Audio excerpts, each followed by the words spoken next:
मैं एक हिंदू होकर कहता हूँ, आप अपने कैमरे को टर्न करना, उसको दिखाना। यहाँ मस्जिद है, पास में माँ दुर्गा का पंडाल बन रहा है, यहाँ अजान होता है तो वहाँ पे कीर्तन बंद हो जाता है। इससे बड़ी हिंदुस्तान की खूबसूरती क्या दिखेगी? आप लोग कहते हैं गंगा जमुनी तहजीब, इससे खूबसूरती और कहाँ दिखेगी? मैं एक हिंदू होकर कहता हूँ कि जिस तरह से मुसलमानों के ऊपर बर्बरता हो रहा है और जिस तरह से चंद हिंदुओं को भड़काकर देश में असामाजिक तत्वों को और भड़काया जा रहा है और उनके बीच गर्माहट लाई जा रही है समाज रोकने के लिए, इनके खिलाफ हम लोग मुखर हैं और हर किसी के खिलाफ हम लोग ऐसे ही बोलते रहेंगे। आप एक हिंदू हैं, क्या आपको खतरा है इस देश में? हिंदुओं को खतरा है? ये कौन गधा कहता है? ये देश के किस किताब में लिखा है हिंदुओं को खतरा? जब मुगल सरकार था तब हिंदू कम नहीं हुए, उस समय तो देश और बड़ा था। ये divided Pakistan, divided Bangladesh, divided Afghanistan, उस समय तो देश बहुत बड़ा था। कहाँ हिंदुओं को खतरा? आज उनको जो जेल भेजने का काम था वो नहीं हुआ। वो टीचर खुद कह रही हैं कि मुझे ऊपर से निर्देश था कि बच्चों पे सख्ती बरता जाए। तो ये जो ऊपर वाले हैं उनके, उस टीचर के ऊपर वाले स्कूल के अंदर में जो एडमिनिस्ट्रेशन चला रहे स्कूल का, उनको भी अरेस्ट करना चाहिए। मैं हूं तनवीर, आप देख रहे हैं दाइको लाइव। उत्तर प्रदेश के मुजफ्फरनगर के एक स्कूल से दिल दहला देने वाला वीडियो वायरल होता है। इस वीडियो में एक 7 साल के बच्चे की पिटाई उसके साथी स्टूडेंट की तरफ से की जाती है और इसके असल दोषी इस स्कूल की टीचर होती है। लेकिन इस मामले को लेकर बीजेपी और कांग्रेस आमने सामने है, तो वहीं दूसरी तरफ सोशल मीडिया पर उस टीचर के खिलाफ सख्त कार्रवाई की मांग की जा रही है। हमारे साथ इस सिलसिले में बातचीत करने के लिए कांग्रेस के नेता संदीप जी, जिस तरह से हिंदुस्तान में नफरत का माहौल फैलाया जा रहा है और दूसरी तरफ राहुल गांधी मोहब्बत की दुकान खोलने की बात कर रहे हैं, लेकिन कहीं ना कहीं नफरत भारी पड़ती दिख रही है। देखिए, नफरत भारी नहीं है, नफरत कम हो रहा है। कारण क्या? राहुल जी ने जिस तरह से अपनी मुहिम को चलाया है इस नफ़रत के बाज़ार में मोहब्बत की दुकान खोलने के लिए, तो मामला जो ऐसा चल रहा है, आप लोगों ने देखा मुजफ्फरनगर का जो मामला इतना हाईलाइट हो रहा है अभी चैनलों पे तमाम भारत में, तो ये एक मैसेज है समाज के उन वर्गों को जो लोग अभी भी इंतज़ार कर रहे हैं कि हमारी नुमाइंदगी कौन करेगा। क्योंकि ऐसा नहीं है कि झगड़े पहले नहीं होते थे, लेकिन अब झगड़ों का जो तरीका है वो बड़ा वाहियात और ओछे तरीके पे चला गया है। चक्कर क्या है कि जो टीचर अभी अपनी बात कर रही हैं वो कहती हैं कि मैं हैंडीकैप्ड हूँ, तो ठीक है भाई, आपका हाथ तो चलता था, आपको सज़ा देना है, बच्चे ने गलती की है या पढ़ाई नहीं कर रहा है उसको उठक बैठक करवा लीजिए, उसके पेरेंट्स को बुला के उसको नोटिस भेजिए, उसको पढ़ाई पे और काम करवाइए। लेकिन आपने क्या किया? आपने गलत शब्द का इस्तेमाल किया, एक धर्म के विरुद्ध में जाकर एक उनके नाम पर आपने टिप्पणी की कि ऐसे धर्म के लोग ऐसे ऐसे होते हैं, ये लोग पढ़ाई पे ध्यान नहीं देते। तो मैं उनसे पूछना चाहता हूँ कि जो बनारसी साड़ी आप पहनती हैं उसको बनाने वाले जो बुनकर हैं वो क्या हार्वर्ड यूनिवर्सिटी और आपके आलिया यूनिवर्सिटी से क्या पढ़ के आए थे? नहीं, उनके हाथ में कारीगरी है। हिंदुस्तान का चमड़ा का जितना कारीगर है वो एक तबके से आता है, मुसलमान जाति से आता है, बेहतरीन कारीगर है जो देश में। तो इन लोगों ने कौन सा गुनाह किया है? अगर ये चाहते हैं इनके बच्चे किसी स्कूल में थोड़ा पढ़ लिख ले, तो उसके बदले में अगर इनके बच्चों को इस तरह से जुल्म किया जाएगा तो ये कैसे अपने बच्चों को स्कूल भेजेंगे? और टीचर अभी ऊट पटांग जो इंटरव्यू दे रही हैं, तो ये इंटरव्यू से मैं बिल्कुल भी सहमत नहीं हूँ। क्योंकि जब आपने किया, आप एक गुरुजन हैं, आपने जो किया एकदम क्लियर कंसेंट ऑफ माइंड के साथ किया। आपकी मानसिकता ही थी कि उस बच्चे को नीचा दिखाना, उसकी जाति, उसके धर्म के लोगों को नीचा दिखाना। वो तो भला हो ऊपर वाले का कि उस बंदे ने उस वीडियो को रिकॉर्ड कर लिया था जो पास में बैठा था, तब तो आपको एक पता चला। लेकिन इस तरह की घटनाएं हिंदुस्तान में कितनी हो रही होंगी जिनका खुलासा भी अभी तक नहीं हो पाया है। टीचर अब बयान दे रही हैं कि मैं हैंडीकैप हूँ, मैं मार नहीं सकती, उनके घर वालों की तरफ से कहा गया था इसलिए पिटाई की गई, वो पढ़ाई में कमज़ोर था। देखिए, उनको शायद पता नहीं है हिंदुस्तान के धाराओं के बारे में। अगर कोई मुजरिम किसी की हत्या करता है, वो और जो हत्या करवाता है दोनों एक बराबर के जिम्मेवार माने जाते हैं। एक तो 302 के धारा में बुक होता है, दूसरा 302B के धारा में बुक होता है, तो सेक्शन कहीं से कोई कमी नहीं होगी। तो उसी तरह से मैं कह रहा हूँ कि इन्होंने किसी को मारने के लिए उस्काया, एक 7 साल के बच्चे को जो पीड़ित माना जा रहा है, लेकिन दिख रहा है कि वो पीड़ित है, क्योंकि इतने छोटे बच्चे के ऊपर उसके साथी के साथ में उनसे मार खिलवाना, मुझे लगता है उसके मानसिक दबाव को अभी समझना बहुत मुश्किल होगा। उसको बहुत शर्म आ रही होगी अब स्कूल दोबारा वो जाने से डरेगा कि उसके साथ के बच्चों ने उसको मारा है, ऑन कैमरा मारा है, अब पूरा हिंदुस्तान उस वीडियो को देख रहा है। तो बड़े शर्मसार कर देने वाला वीडियो है। और अभी तो मैं कहूँ इसके पीछे अगर कोई सरासर जिम्मेवार है तो भाजपा की सरकार है, चाहे हिंदुस्तान के किसी भी प्रांत में हो, क्योंकि नफरत की बीज बोने में इन भाजपाइयों ने कोई कमी नहीं छोड़ा है। तमाम हिंदुस्तान में आप देखेंगे, मोदी से लेकर योगी तक और उनके तमाम मंत्री, ये जितने टिटपुंजिया सारे मीडिया के जितने उनके चमचे हैं ना, ये लोग भी अनर्गल बातें करते रहते हो। चाहे निलंबित पात्रा हो, मैं उसको संबित नहीं मानता, वो निलंबित पात्रा है एक तरह से। तो ये जो भाषा में वो बात करते हैं, उनकी जो तौर तरीके हैं काम करने का, ये बड़ा गंदा हो चुका है। देश में नफ़रत का माहौल ये पैदा करने में लगे हैं। और ये जो बात बार बार उठती है नफ़रत के बाज़ार में मोहब्बत की दुकान, तो ये मोहब्बत की दुकान खुलेगी। मैं एक हिंदू होकर कहता हूँ, आप अपने कैमरे को टर्न करना, उसको दिखाना। यहाँ मस्जिद है, पास में माँ दुर्गा का पंडाल बन रहा है, यहाँ अजान होता है तो वहाँ पे कीर्तन बंद हो जाता है। इससे बड़े हिंदुस्तान की खूबसूरती क्या दिखेगी? आप लोग कहते हैं गंगा जमुनी तहजीब, इससे खूबसूरती और कहाँ दिखेगी? मैं एक हिंदू होकर कहता हूँ कि जिस तरह से मुसलमानों के ऊपर बर्बरता हो रहा है और जिस तरह से चंद हिंदुओं को भड़काकर देश में असामाजिक तत्वों को और भड़काया जा रहा है और उनके बीच गर्माहट लाई जा रही है समाज रोकने के लिए, इनके खिलाफ हम लोग मुखर हैं और हर किसी के खिलाफ हम लोग ऐसे ही बोलते रहेंगे। लेकिन बीजेपी कह रही है कि इस मामले को लेकर हिंदू मुस्लिम किया जा रहा है। कांग्रेस के जो नेता है राहुल गांधी ने सबसे पहले ट्वीट किया, असदुद्दीन ओवैसी ट्वीट करते हैं। सियासी रंग देने की कोशिश की गई, ये आरोप है। चलिए, हम रंग नहीं देते, क्योंकि हम देने वाले होते कौन हैं? हम किसी मजलूम के ऊपर हो रहे अत्याचार के खिलाफ बोल रहे हैं। अगर ये वो दर्शाते हैं कि ये इसको पॉलिटिसाइज किया जा रहा है, तो मुझे लगता है कि उनकी मानसिकता यही है कि आप किसी मजलूम के सपोर्ट में बोलिए मत, जिस पे अत्याचार हो रहा है होने दीजिए और हम अपनी मनमानी करते रहेंगे। लेकिन हम कांग्रेसियों का ये अभी का कुछ नया नहीं है। सन 47 के पहले तब लड़े थे गोरों से, अब लड़ रहे हैं इन चोरों से, क्योंकि ये लोग भी देश में वो दबाव का माहौल बना रहे हैं। रोटी कपड़ा मकान महंगा कर दिया, स्कूल कॉलेज महंगा कर दिया। ये चाहते नहीं है गरीब और कमज़ोर के बच्चे स्कूल कॉलेज जाएं, इसलिए फ़ीस महंगा हो गया, क्योंकि ये जानते हैं कि अनपढ़ रहेगा इंडिया तब इनकी गुलामी करेगा इंडिया।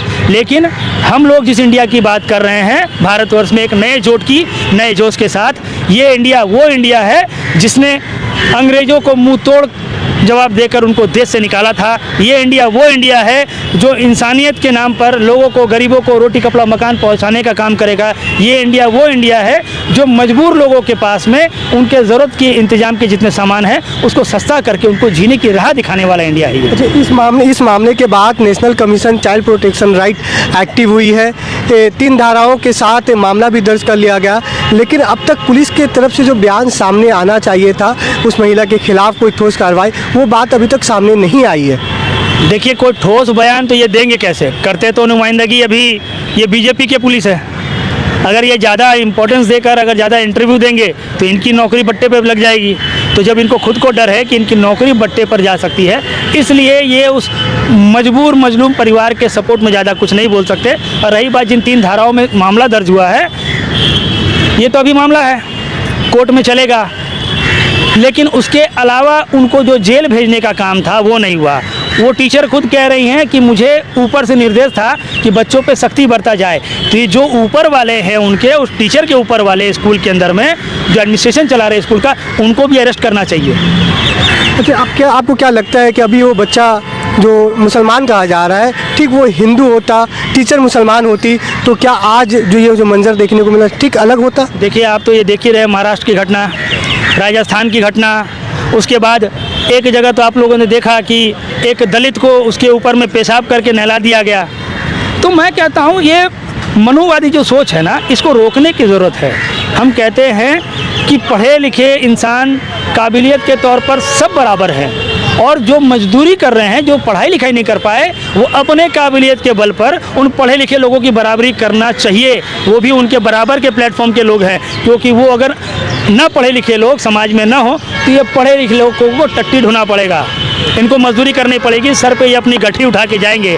अगर ये मजदूर समाज में ना हुए तो इनको तो उनके पैर धोकर पीना चाहिए। मोदी जी और ये इनके एक नेता हैं वो मध्य प्रदेश के मामा, ये नकली जो पैर धो रहे थे ना, उनके राज्य में ही लेकिन गरीबों को सताया जा रहा है। उनके शिवराज सिंह चौहान, ये मामा जी के राज्य में वहाँ सताया जा रहा है। मामा जी के राज्य में देश का सबसे बड़ा घोटाला व्यापम घोटाला हुआ है, जिसके चक्कर में न जाने कितनों की हत्या करवा दी गई है और इंक्वायरी अभी भी चल रही है, भीतर भीतर सुलग रहा है आग। लेकिन इंक्वायरी को रोका गया है क्योंकि मामा के सरकार ने और नरेंद्र मोदी के लोगों ने, इन लिबरांडुओं ने मिलकर इस इंक्वायरी को रोक दिया, क्योंकि कांग्रेस के बने हुए सरकार, चुने हुए सरकार को तोड़कर वहाँ से अपने तरफ लोगों को लेके इन लोगों ने नया सरकार बना के ये इंक्वायरी को रोक दिया है। लेकिन आप देख लीजिए, हिंदुस्तान के तमाम राज्यों में दलित और मुसलमान कुचले जा रहे हैं, दबाए जा रहे हैं। इनके लिए बोलना बहुत ज़रूरी है, क्योंकि अभी भी अगर आवाज़ नहीं उठा तो इस देश में वो दौर दूर नहीं है। बीजेपी तो कहती है आप सियासत करते हैं, आप मुद्दे की राजनीति नहीं करते, आप पॉलिटिक्स करते हैं। जी हाँ। आप लोगों को भड़काने का काम करते हैं।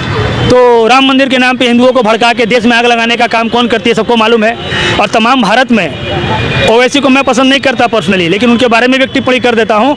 उनकी पार्टी भी जब वोट मांगने जाती है, काम के नाम पे वोट मांगती है, अल्लाह अकबर का नारा देकर वोट नहीं मांगती। लेकिन भाजपा, नरेंद्र मोदी की पार्टी, वाजपेयी जी की वो पार्टी जिसको पहले थोड़ा तो वाजपेयी जी की तरफ से हम लोगों की नरमी थी, उनको इज्जत करते थे, लेकिन आज का जो भाजपा है खतरनाक भाजपा है। ये देश में आग लगाने का काम कर रहा है। जितने दंगे भड़के हैं ये भाजपा का देन है।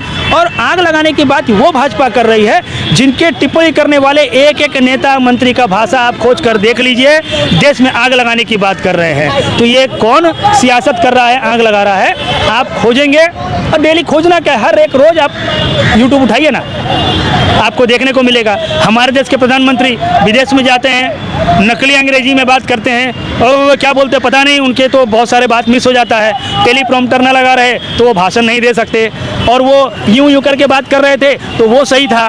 तो हम लोग के बंगाल में कहावत है कि तुम ही कुरले लीला और हमरा कुरले बीला। ये बड़े गंदा एक माहौल बनाया हुआ है। मोदी जी जो एक्सेंट करें, दिखाएं, वो सब सही है, लेकिन राहुल गांधी संसद के तरफ या फिर स्पीकर की तरफ देखकर बात भी करते हैं। तो स्मृति ईरानी जैसी महिला जिन्होंने खुद दूसरे का घर तोड़ने का काम किया, वो उन पर गलत इल्ज़ाम लगाकर सोच रही थी कि मणिपुर का मामला दब जाएगा। लेकिन मैं उनको बताना चाहता हूँ कि जब तक राहुल गांधी के सांस में सांस है तो वो मणिपुर का मामला उठाते रहेंगे, उनके हक की बात करते रहेंगे, और उनको उनका हक दिलाने के लिए अगर उनको जान की बाजी लड़ानी पड़ी तो राहुल गांधी लड़ेंगे। अच्छा, इस मामले को लेकर राजनीति तो हो रही है, अगर उनका धर्म कुछ और होता तो क्या बुलडोजर चलता? बुलडोजर बाबा मैदान में नजर आते हैं। देखिए, आजकल बाजार में 2-4 नकली बुलडोजर बाबा भी हैं। एक अभी मध्य प्रदेश में शुरू हुआ, मामा भी बुलडोजर चला रहे हैं। तो ये बुलडोजर का जो पैसा था ना, ये सब पहले के कार्यकाल में हम लोगों का खरीद के दिया हुआ है। और देश को जितने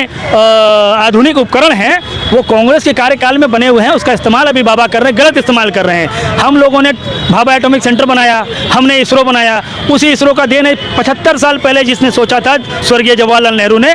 आज उसका आपको फ़ायदा मिल रहा है कि चांद पर आप पहुंच रहे हैं। हमने भी मंदिर मस्जिद बना दिया होता, ज़्यादा मंदिर मस्जिद बना दिया होता, आपके बच्चे वहाँ बैठ के भीख मांगते तो इसरो कौन पहुँचता? ये जो आज इसरो में पहुँचे हैं ये तो पढ़ाई की बदौलत पहुँचे, या ये तो बजरंगबली वाला वो बात है, हम जय श्री राम बोले उड़ के लंका पहुँच गया, ऐसा तो नहीं हो रहा है ना। ये उस दौर का बात था। लेकिन हवाई जहाज़ उड़कर जाएगा, रॉकेट पहुँचेगी, रॉकेट को बनाया गया, लॉन्च किया गया, हमारे साइंटिस्टों ने मेहनत किया है, फार्मूला के ऊपर केमिकल, उसके ऊपर में केमिकल वर्क हुआ है, तब जाकर पहुँचे हैं। अच्छा, आप एक हिंदू हैं, क्या आपको खतरा है इस देश में? हिंदुओं को खतरा? ये कौन गधा कहता है? ये देश के किस किताब में लिखा है हिंदुओं को खतरा? जब मुगल सरकार था तब हिंदू कम नहीं हुए, उस समय तो देश और बड़ा था। ये आज divided Pakistan, divided Bangladesh, divided Afghanistan, उस समय तो देश बहुत बड़ा था। कहाँ है हिंदुओं को खतरा? आज देश में 80% से ज़्यादा हमारी आबादी है, तो हिंदू खतरे का? अच्छा, 14 के पहले हिंदुओं को खतरा नहीं था क्या? ये मुसलमान क्या उस समय बोफोर्स गन और एटॉमिक एनर्जी लेके हमारे पीछे दौड़ रहे थे क्या हमें मारने के लिए? मुझे तो लगता है तमाम दुनिया में ज़्यादा अगर बेहतरी से कोई कहीं रहता है गंगा जमुनी तहजीब के साथ, तो वो हमारा प्यारा हिंदुस्तान है। और फ़ख्र के साथ कहता हूँ कि हमारे यहाँ के मुसलमान आज भी बहुत समझदार हैं और अपने पेशेंस को बरकरार रखे हुए हैं, क्योंकि उनके साथ इतने जुल्म हो रहे हैं, इतने जुल्म हो रहे हैं। मैं कई जगह देख रहा हूँ, सब्जी बेच रहा है, इससे सब्जी मत लो। अरे तो जो उगाता है वो कौन होगा, कौन गारंटी लेता है? और देश को सबसे ज़्यादा फ्रॉड करने वाला, देश का इनकम टैक्स चोरी करने वाला मुसलमान तो नहीं है। देश का डेटा उठा के देख लीजिए किसने चोरी किया है। आखिरी सवाल है, 2024 के चुनाव में नफरत की जीत होने वाली है या मोहब्बत की जीत होगी? देखिए, अभी तो फ़िलहाल हम लोग इंडिया जो गठबंधन की बात चल रही है उसके तहत हमारा हाथ और मुंह दोनों बंधा हुआ है, फिर भी दबे ज़ुबान में एक चीज़ कहना चाहता हूँ। अगर मोदी के खिलाफ सियासत तेज करनी है और भाजपा जैसे नफरती पार्टी को अगर भारतवर्ष में रोकना है, आप नहीं चाहते कि भारत दोबारा से अलग हो, भारत में आग फैले, किसी के बच्चे की जान जाए, या फिर दोबारा से किसी को ट्रेन के अंदर उसकी जाति पूछकर उसको गोली मार दिया जाए, अगर इस तरह के घटनाओं को रोकना है, आप नहीं चाहते कि राम मंदिर के नाम पर हिंदुओं में अलगाव हो, आप अगर लोग नहीं चाहते कि मुसलमानों को बरगला कर देश में दंगा फैलाया जाए, तो आपको कांग्रेस को मजबूत करने की बहुत ज़रूरत है। क्योंकि ये मैं इसलिए नहीं कह रहा कि हर जगह हमारा राज चाहिए, लेकिन जहाँ भी हो सके ज़्यादातर सीट शेयरिंग जो है कांग्रेस को दिया जाए। अब मैं कहता हूँ कि जैसे बंगाल है, पिछले इलेक्शन में ममता दीदी की सरकार 22 सीट जीत कर आई। अगर 22 सीट आपने जीता है, आप 25 ले लो इस बार, 28 ले लो इस बार, लेकिन कुछ मेजोरिटी सीट्स कांग्रेस को इसलिए दे दो कि संसद में अगर बात करना है तो आपका ये 28 सीट, 22 सीट, 20 सीट नहीं कर पाएगा।